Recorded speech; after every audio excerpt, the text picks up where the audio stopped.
But it's been an amazing run for me in the Florida Senate. In 2012, I ran for the Florida Senate.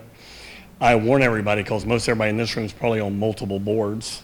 The good news is you can get off all those boards if you run for office and win. If you put your name on a ballot and nobody runs against you, you have won, which is what happened to me the first time in the Senate. And so anyways, except for Farm Bureau, if you're on the Farm Bureau board, I don't see any members, they will not let you off. Everybody else will let you off and it'll be just fine. With agriculture, and I'll mention several things and then obviously questions, but when you think about agriculture statewide, today in the state of Florida, 2.5 million people went to work in agriculture. Over $200 billion a year economic output. And when you think of it in those terms, it's the second leading driver of the economy of the state of Florida. Agriculture still is. During the pandemic, it was the number one leading driver of the economy. During a recession, it's the number one leading driver of the economy. And generally that would be great, except for, putting it in economic terms, not always the best thing to do. Everyone in this room needs a farmer 3 times a day. And so it's awesome for the economic engine, it's awesome for the economic output, but we need farmers 3 times a day. So at the Department of Agriculture, we have worked very hard, not only then, but in the Florida Senate, worked very hard at making sure we keep removing hurdles out of the way of our farming community. A couple of things I'll mention that, just lately when I think about agriculture, I think about our kids and the youth that are going into agriculture. We've always had a robust FFA program, Future Farmers of America program in our school system. Some folks have said, well, we should mandate an hour at middle school or an hour in high school towards agriculture that would be being taught. And we have resisted that, and we have not done that at a state level. When I was in school 40 years ago, that's hard to believe, but 45 years ago, it was robust in East Pasco County, the FFA programs and the 4-H programs. So 3 years ago, our FFA kids, we had 30,000 of them statewide. That put us in the middle of the pack as states. There's 50 states. We were probably in the low 20s, 22nd or 3rd, most FFA kids in the country. 3 years ago, we did a grant program that said that if you're going to sign up for FFA, we will pay that tuition for you to sign up, because a lot of families wanted to participate but couldn't afford to sign up. Today, in just 3 years, we went from 30,000 to over 65,000 kids in FFA and 4-H. So that was step one. So in this year's Farm Bill, we made it permanent, right? It was a 3-year experiment to see if we were going to get our value for the taxpayer dollar. We did, and it's very robust. We're now number 4 in the country. I believe we'll be number 1 in about another 3 or 4 years now that we've made that program permanent. Problem 2 that we had with our youth in agriculture is there was school boards around the state, and most of them, not going to single out any of them, but most of them did not want to give excused absences for FFA events or 4-H events. 2 years ago in our Farm Bill, we made it mandatory that if a child is participating in a sanctioned 4-H or FFA event, the event is excused from school systems. That was a big hurdle.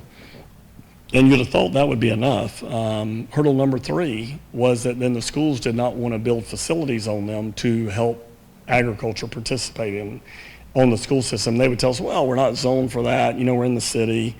And so in this year's Ag Bill, we said that if you're an agriculture facility, you can build any type of agriculture facility you want to help support 4-H and FFA kids.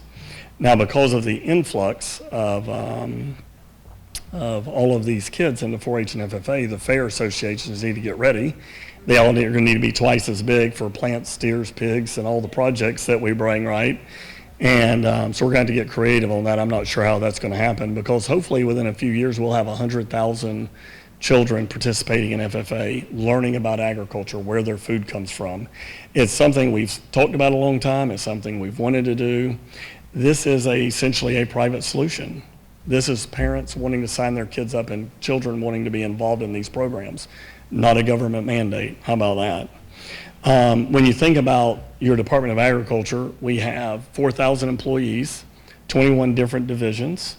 I'm going to talk about a few of those divisions. One of them, the Florida Forest Service.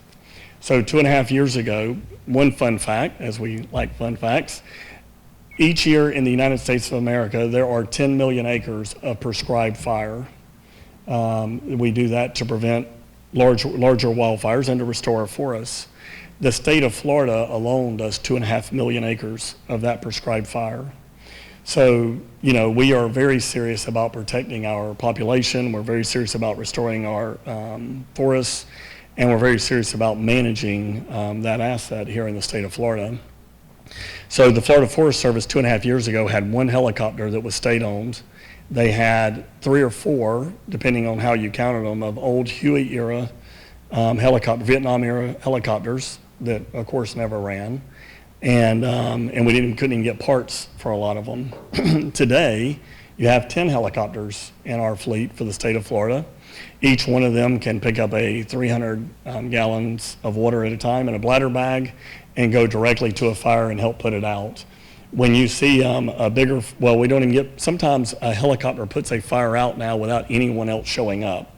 But that's the technology that we're moving to make sure that we are protecting people's properties and people's lives. When you think about our assets in the state, hospital systems, postal services, stores, things that critical infrastructure, nursing homes, our Florida Forest Service goes around a lot of these areas that are heavily wooded and cuts a big path between them and the forest to give us a very, very nice fire break in case we have a major fire in the area. So that hopefully we don't have to do major evacuations. That's something we now have the equipment to do. I had to get used to the lingo. When I say bush hog, I mean we pull that behind a tractor and it mows grass most of the time, or hay or something. When you say bush hog in terms of forestry, it means you're driving and you're taking down up to 1 foot in diameter pine trees in about a 12-foot swath all at one time. We have several of those now. That's really made our firefighters' jobs much easier, our rangers, our maintenance. The dozers that we have in the Florida Forest Service, 3 years ago, the average age was 19 years old. So you can only imagine what the maintenance was like. If you're in the middle of a fire on a dozer and you get caught on a root or something, you have a plow behind you, the new dozers has a button you can push and break away and come out. The old dozers did not have that technology. So you were getting out of your dozer and trying to evacuate on foot. Today we have, the average age is 14 years old. We're hoping, and we've bought 90 dozers, I think, in the last 2.5 years. I hope to have that number below 10 in the next 12 months, 12 years of average life. We've ramped up our resources from fighting fires. Our whole goal there, we've seen the tragedies that have happened out west in Canada and California and Denver and all, and around Colorado. That's what we're trying to prevent here. Not only are we restoring our forest lands, but we're trying to prevent large, massive loss of life and property in this state. The largest fire we fought, if you go back to the Homestead race, the NASCAR race, whichever weekend that was, about 6 months ago, there was about a 30,000 acre fire in the Everglades. And our job, you can't get into the Everglades, right? It's swamp. And so our job is to push it into the Everglades so it'll go out. And that's what you do with a fire. You surround it and you kill it because you starve it of the resources it needs to burn. And we, of course, within a mile or two of that fire, there was a nuclear power facility. There was a Homestead tract, and there was tens of thousands of people that live there. And we were able to push that fire into the Everglades, and within a few weeks it went out. But our helicopters in that, for instance, did thousands of missions of dumping water on those fires. And if you haven't seen it, I love this video we did. So our helicopter pilots train with a lot of county firefighters. We assist in a lot of county fires. They assist us, we assist them. We work with every county in the state. Our folks are good enough. If you were to have a fire get close to a dozer as they're plowing and putting their lines in, we can actually go in and drop water right on top of that dozer to give them a path to get out of that fire. And unfortunately, through the decades, we have lost several firefighters in the state. We're always thinking about their safety. And when you see those control burns and you don't like it because there's smoke and there's ash, that's who we're protecting. And so we're very proud of that. Ag law, we have a very robust agriculture law in this state. A lot of it you would encounter at the northern borders as you come into the state. We have 23 interdiction stations. In the last couple of years, we have found over 400 stolen semi-trailers at those interdiction stations. We have found several murderers at those interdiction stations. We have really ramped up. Colonel Adams has done an amazing job retraining and retooling those facilities. Within a year from now, we will have x-ray equipment. You've seen your luggage go through a TSA bag checking station. You see everything in there.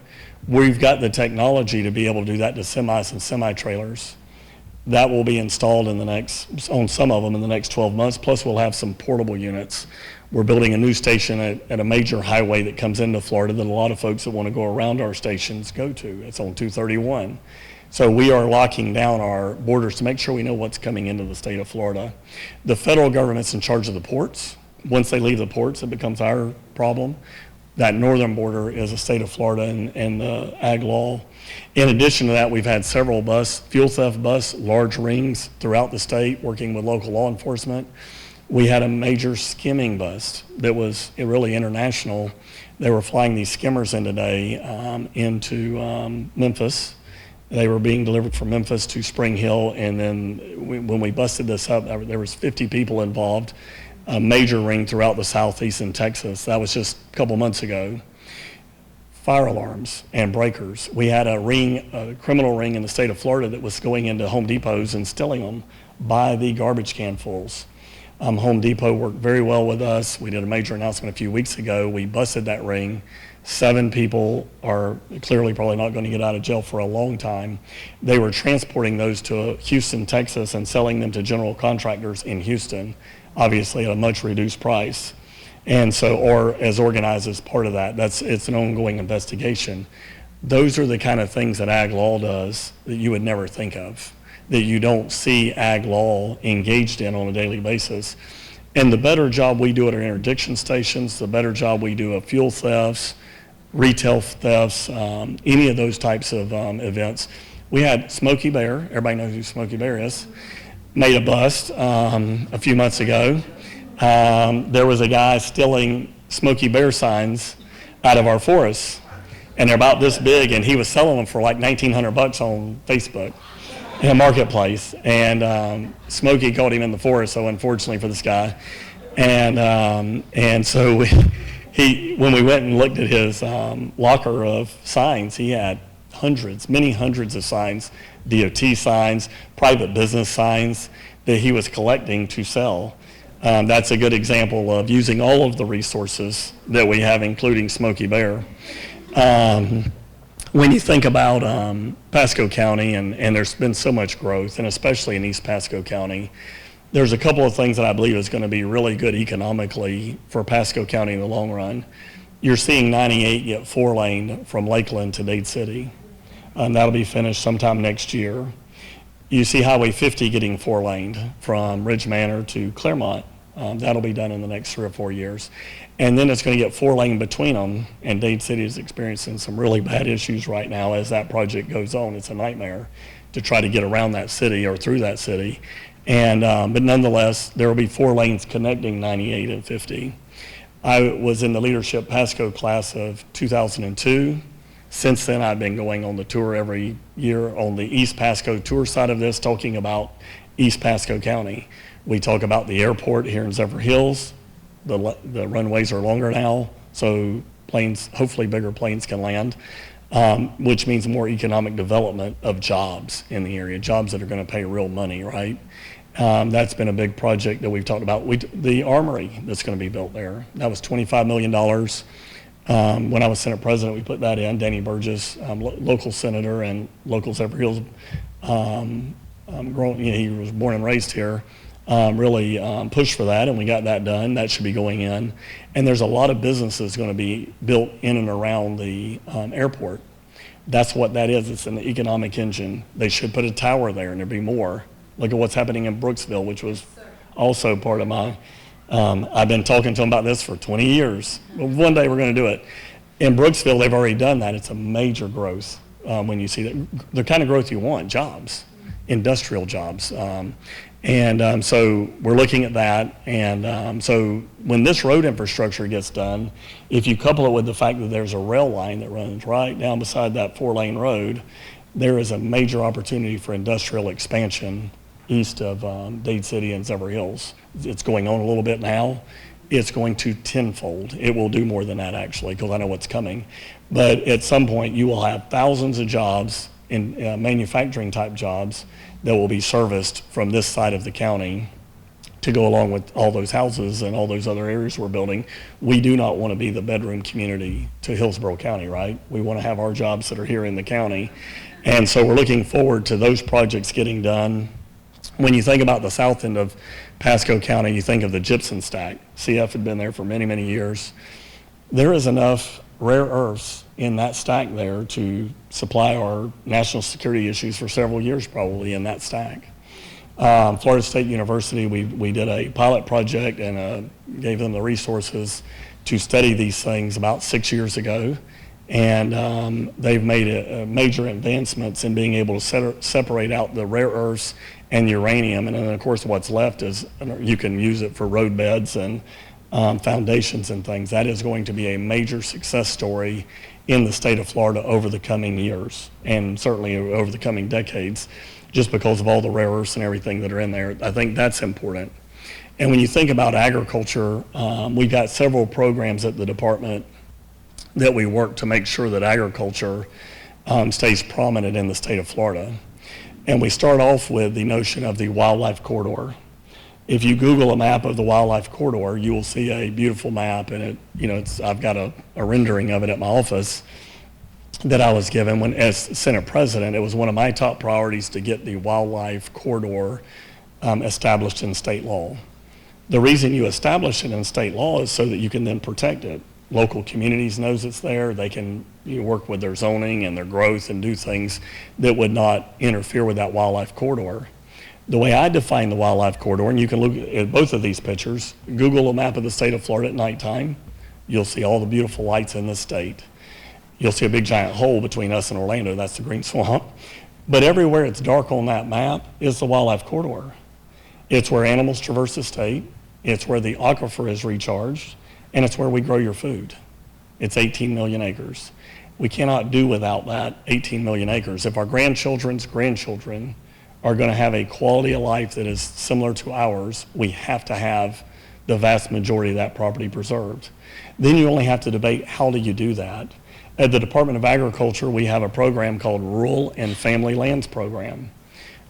We have preserved over 150,000 acres in the last 2 years in that program. And what we do is we go in and buy development rights from farmers.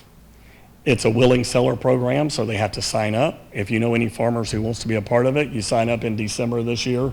About the middle of December, the program will open, and there'll be a lot of advertisement on this, and it'll close at the end of January. Then we rank those projects, and then we go to the legislature to get money to be able to buy those projects. So when you think about this process, in the last 3 years, as Senate President, I put $300 million into the program. And in the last 3 sessions, we've received another $450 million. So I believe we'll close another 100,000 acres in the next 6, 7, 8 months because we have the money to do it. And we are spending your money as fast as they will give it to us because we want to preserve as much of it as we can. And so if you buy development rights instead of fee simple property, it's about half. So your taxpayer dollar preserves twice as much land from buying development rights than it would if you bought the land outright. Number 2, it stays on the local tax rolls. Families own this property, farmers own this property. We pay our fair share of the local taxes that are collected here in Pasco County. If I buy the land as a state, it comes off the tax roll.